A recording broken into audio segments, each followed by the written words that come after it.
to go.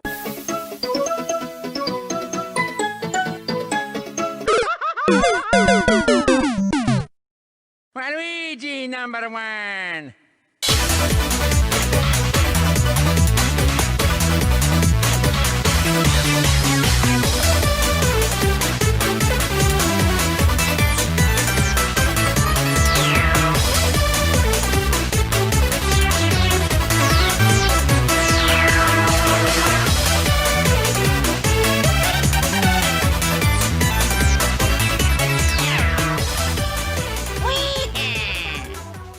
Today marks the 20th anniversary of Mario Tennis on the Nintendo 64. It's a great game, sure, but that's not what we're celebrating. It also marks the 20th anniversary of my favorite Mario character of all time, Waluigi. There's just something about Waluigi that I absolutely love.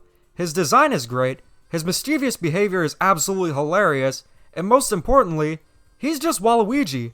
There's no other character like him. But despite all of this, Waluigi has something that sets him apart from the Mario cast, and not in a good way either. Wario has Wario Land and WarioWare. Yoshi has Yoshi's Island. Luigi has Luigi's Mansion. Toad has Wario's Woods and Captain Toad. Even Princess Peach has Super Princess Peach. You could even argue Bowser has his own game, being Bowser's Inside Story. And even characters like Daisy, Birdo, Toadette, and Rosalina, while not having appeared in their own game, have at least had relevance in the main series. But Waluigi, for some reason, the poor guy doesn't get any of these luxuries. Nintendo has even acknowledged it themselves. So the question is, what's the deal with Waluigi? Because today marks the 20th anniversary of Waluigi, I thought it'd be fun to highlight his biggest appearances over the years and discover the lore behind Mario's most underused character. And after getting information on the quote-unquote purple plumber, we could take a look at how a Waluigi game could actually work. Waluigi's first appearance was in Mario Tennis on the Nintendo 64.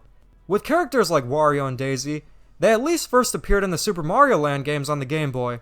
But Waluigi marks the first major character that first appeared in a spin-off, bringing him to the likes of Toadette, who first appeared in Mario Kart Double Dash. Waluigi was made to give Wario a partner for doubles and increase the amount of humans in the Mario series. The man we can thank for his existence? Fumihide Koi. Without him, Waluigi would have never came into existence. So domo arigato, Akoi-san. But what's the backstory behind Waluigi? What's his motivation? With Wario, he stole Mario's castle and is motivated by greed. But Waluigi? Seems the guy just wants to play a few rounds of tennis. It's a mysterious lack of explanation behind Waluigi's existence that makes him so interesting. But after gathering information from Waluigi's biggest and most important appearances, we will be able to figure out the story of Waluigi and what he's all about. Waluigi's second appearance was in Mario Tennis on the Game Boy Color. Really underrated game, by the way. It's essentially a tennis RPG. But the way you unlock him here is pretty interesting too. By connecting the N64 transfer pack with Mario Tennis on the Game Boy Color to the Nintendo 64 version of the game, you can unlock content in both games. You can get courts and RPG characters on the N64, but mostly characters on the Game Boy Color. And Waluigi is one of the 4 unlockable characters via the transfer pack. This is worth bringing up, because this is his only true 8-bit appearance. Pretty cool! Then we have Waluigi's first party in Mario Party 3. This is actually one of his biggest roles in Mario Party. It was revealed he stole the mischievous star, and players had to fight for him on his own island, Waluigi's Island. Although not playable in single player, Waluigi is playable in party mode. But after Mario Party 3, he's been a main playable character in every Mario Party since then. But what's also important to bring up is the Mario Party 4 manual, and it says he has a soft spot for Daisy. So this could help us understand the story of Waluigi a little more and see what he's all about. Here we have Waluigi's first appearance in the Mario Kart series, Mario Kart Double Dash. This was the first Mario Kart game to introduce quite a few series mainstays, and Waluigi was one of those characters. Because you're playing as 2 characters, Wario needed a partner once again. But what's interesting here is Waluigi's a medium character here instead of a large, and that's something that changes a lot in Mario Kart. You have him as a medium weight character in most games, a heavyweight in Mario Kart Wii and 8, and even a lightweight in Mario Kart Arcade GP DX. Man, I'd really hate to have his metabolism.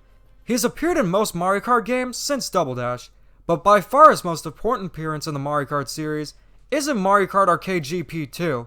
After skipping the first arcade game, Waluigi decided to join the race in the sequel.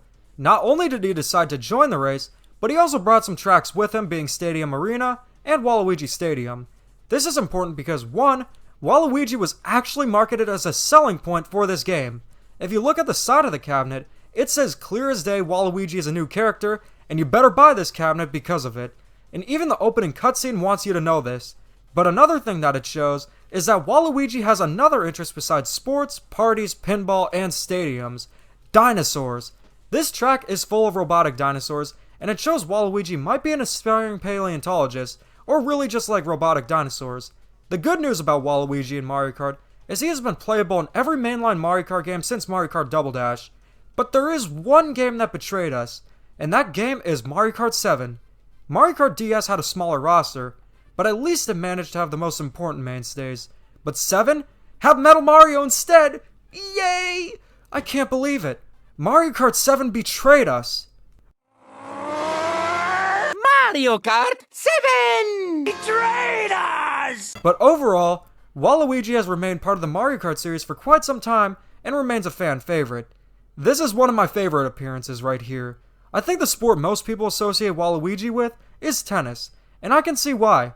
He's appeared in every Mario Tennis game after 64 and is a staple of the series, but Mario Tennis Power Tour on the Game Boy Advance is notable for the fact that it's the only game to feature Waluigi, but not Wario. If that doesn't show the power that Waluigi has, I don't know what does. Before we get into Waluigi's most important game, let's go over a few more titles he's appeared in. For the most part, he's appeared in a majority of the Mario sports games. He's played basketball, golf, is a team captain in baseball, and has some questionable celebration in soccer. You can see Waluigi has quite the passion for sports, so much so he's actually competed in the Olympics multiple times. But what about things that aren't good enough for Waluigi's prestigious tastes? Mario RPGs. You would think that the Mario and Luigi series would have a game along the lines of Mario and Luigi Partners in Time featuring Waluigi and Wario, but sadly, that hasn't happened. While it's unclear what the future of the Mario and Luigi series is, this would be an incredible concept. But the good news is that Waluigi has been referenced in a few Mario RPGs. I won't spoil them, but they're pretty cool. Mainline Mario is a series Nintendo won't let Waluigi touch with a 10-foot pole. At least Wario made an appearance in 2 of them, being 64 DS and Mario Land 2, but Waluigi, he gets thrown under the bus all the time. New Super Mario Bros. Wii was the first 4-player co-op Mario game. We got Mario and Luigi as playable characters, but the other 2 characters we needed? Toads! A Paper Mario fan's worst nightmare. Why not Wario and Waluigi? Oh, they're bad guys? Yeah, I guess that makes... oh. So we can have this purple villain playable, but not Waluigi. I see how it is. Man, Waluigi is so underused. And Nintendo knows this too. Look at the description for Waluigi's costume in Super Mario Odyssey. A cap with an upside-down L. It's barely used. And there's a reason for that. It's because Waluigi is too cool for mainline Mario. Why waste time rescuing Peach for the 50 millionth time, when you could be kart racing instead? Or honestly, really anything else for that matter. But if there's anything more humiliating than not being playable, it's this. Super Smash Bros., one of the most prestigious and hyped series in all of gaming. It's the only gaming series that brings gaming legends together, and when you get an invitation to Smash, you know you've made it. But what's worse than not being in Smash? Being in Smash but only an assist trophy. Look at this video right here. Have you seen anything more heartbreaking in your life? You have Waluigi being reduced to an assist trophy, while the 80 millionth Fire Emblem character gets a spot in the roster. But you know what? That's okay. Because Waluigi knows he can survive in the West without being in Smash. Waluigi has mostly appeared as a playable character in Mario spin-offs, and not much more than that. Out of all the Mario games, he's managed to have at least a role in one game that was pretty significant, and I couldn't think of a more Waluigi game to have a prominent role in than this.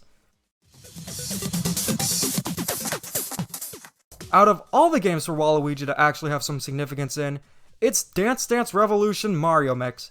I'm sure quite a few of you haven't played this game, so I'll go over it a bit. Basically, it's DDR with a Mario theme. It's actually pretty cool despite the concept of a Mario dancing game sounding a bit weird.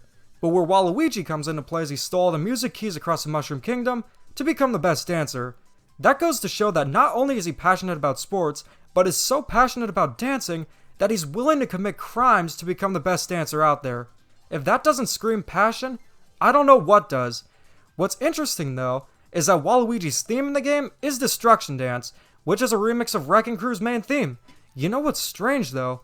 Waluigi might have some connections to Foreman Spike from that game, and in Mario Kart DS, the card he uses being the Gold Mantis bears a striking resemblance to Foreman Spike's excavator. Could they be related? The world may never know. Waluigi is also known to have a rose, which is often associated with dancing. Anyone remember Shrek 2? It's pretty clear that he's very passionate about it, and it's a part of his personality. So far we've gone over all of Waluigi's main appearances. We can see he has quite the passion for sports and partying, but doesn't like to get involved in stressful situations. So essentially, he's like a college student. He also likes pinball, stadiums, and is an aspiring robo-paleontologist. But his biggest passion is dancing. Waluigi lives his life causing mischief, but not harm. He just aspires to make a name for himself. If Luigi lives a life in the shadow of Mario, then Waluigi lives his life in the shadow of Mario's shadow. He wants to have a big break, but nothing too stressful. With all this information, I think I've come to a pretty good conclusion on how a Waluigi game could actually work. If there's something Nintendo is lacking besides a Waluigi game, it's more 3D platformers. We haven't seen a 3D platformer outside of Mario from Nintendo in quite some time, so it'd be pretty cool to see. Wario Land is a 2D platformer, but doesn't feel like a 2D Mario game at all outside the first two games, so it's easy for the game not to be a carbon copy. But if there's one type of game Nintendo lacks, it's a full-on humorous game. There are funny moments in the Mario RPGs and stuff like that, sure, but a full-on laugh-out-loud hilarious game is something Nintendo has yet to come up with, and I'll use one of my favorite games of all time being Conker's Bad Fur Day for reference. The game is a 3D platformer, but is fondly remembered for its hilarious dialogue and situations. When you think of Conker, you probably think of the Great Mighty Pooh, or another hilarious moment first. Conker is extremely vulgar and not family-friendly in the slightest, so I don't want or expect the Waluigi game to be that. But I do want it to really focus on humor, almost like an interactive cartoon. Here's my idea. Waluigi wakes up in the morning feeling like a piece of crap. He then goes into the kitchen and realizes that he's never done anything meaningful that left an impact like Mario, Luigi, and even Wario have done, so then he goes to EGAD's lab. Waluigi then sees a pen he is working on to make any story someone writes come true. Waluigi sees this and writes his own story, just like Mario, Luigi, and Wario have had. But because it wasn't finished, everything goes terribly wrong. It's up to Waluigi to go into these stories himself and help everything return back to normal and get some parts for EGAD's pen back. Examples of the story Waluigi wrote were that he saved the Potato Kingdom from Bowser, but because the pen was unfinished, he only saved the potatoes from Bowser. He'd then have to fight Bowser himself in order to restore peace to the Potato Kingdom. And nonetheless, Bowser wouldn't be the main villain. That'd be just lame for a Waluigi game. Another one he wrote is that he would become the dance champion of the world, but instead he became the Dance Dance Revolution champion. It's up to Waluigi to go up in the ranks and become the actual best dancer in the world. Those are just some examples of the many stories the game would have. But how would it play? Waluigi would control a bit similar to Mario in 3D games, but have a lighter feeling. Similar to how Wario feels a little bit heavier than Mario in the Wario Land games. Wario has his core strength and can shoulder dash, but Waluigi can do it as sort of double jump, swim in the air, and would overall be a little bit faster. His attacks will be a tennis racket, dance moves, and a dive for a random move. It will give the game a little bit of risk versus reward, because this random move could either be very powerful or actually damage Waluigi himself. The game will be very similar to Conker in the fact that it's not so much about the platforming as it is about the story and dialogue. There will be plenty of funny moments between characters, and the game will have full-on voice acting. So as you've seen with all of this, there's a lot more to Waluigi than you'd initially think, and a lot could be incorporated into a full-on game instead of just spin-offs. Happy birthday, Waluigi! I hope you not only get your own game, but also get to be in Smash. So here's to another great 20 years. Anyways, thanks for watching and keep calm and Dada on.